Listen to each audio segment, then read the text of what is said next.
തൃശൂർ നഗരത്തിലെ 5 ഹോട്ടലുകളിൽ നിന്നും കോർപ്പറേഷൻ ആരോഗ്യ വിഭാഗം പഴകിയ ഭക്ഷണം പിടികൂടി. ഹോട്ടലുകളിൽ പരിശോധന കർശനമാക്കും. വൃത്തിഹീനമായ സാഹചര്യത്തിൽ പ്രവർത്തിക്കുന്ന ഹോട്ടലുകൾ അടച്ചുപൂട്ടുന്നതടക്കമുള്ള നടപടികൾ സ്വീകരിക്കുമെന്നും mayor MK Varghese. Thrissur corporation ആരോഗ്യ വിഭാഗത്തിന്റെ നേതൃത്വത്തിൽ വ്യാപകമായി നടത്തിയ പരിശോധനയിലാണ് നഗരത്തിലെ 5 ഹോട്ടലുകളിൽ നിന്ന് പഴകിയ ഭക്ഷണ പദാർത്ഥങ്ങൾ പിടികൂടിയത്.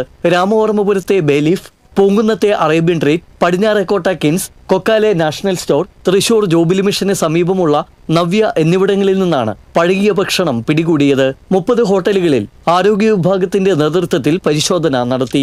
21 ഹോട്ടലുകൾക്ക് നോട്ടീസ് നൽകിയിട്ടുണ്ട്. നഗരത്തിലെ ചില ഹോട്ടലുകൾ വൃത്തിഹീനമായ സാഹചര്യത്തിലാണ് പ്രവർത്തിക്കുന്നതെന്ന് പരാതി ലഭിച്ചതായും ഇതിന്റെ അടിസ്ഥാനത്തിൽ പരിശോധന കർശനമാക്കുമെന്നും മേയർ MK വർഗീസ് പറഞ്ഞു. ഹോട്ടലുകളൊക്കെ വളരെ മോശമായിട്ടുള്ള രീതിയിൽ ഭക്ഷണം കൊടുക്കുന്നു എന്ന് പറഞ്ഞ് പല ഭാഗങ്ങളിൽ നിന്നും എനിക്ക് കംപ്ലൈന്റുകൾ വന്നുകൊണ്ടിരിക്കുന്നു.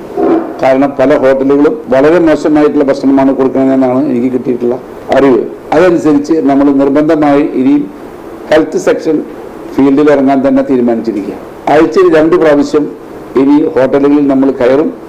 അവിടുത്തെ ഹൈജീൻ സാനിറ്റേഷൻ എന്താണെന്ന് പരിശോധിക്കും. ഒപ്പം തന്നെ ടോയ്ലറ്റുകൾ പരിശോധിക്കും. ഭക്ഷണത്തിന്റെ നിലവാരം പരിശോധിക്കും. അതനുസരിച്ച് നടപടി നിർബന്ധമായിട്ടും മുന്നോട്ട് പോകും. ഡെങ്കിപ്പനി അടക്കം പടരുന്നു. അതുപോലെ തന്നെ അവരുടെ അഴുക്ക് ചാലുകൾ പരിശോധിക്കും. അവരിൽ നിന്ന് വേസ്റ്റ് വെള്ളം പുറത്തേക്ക് വീഴുന്നുണ്ടെങ്കിൽ അതും പരിശോധിക്കും. ഒരു വിട്ടുവീഴ്ചയും ഇനി ഉണ്ടാവില്ല.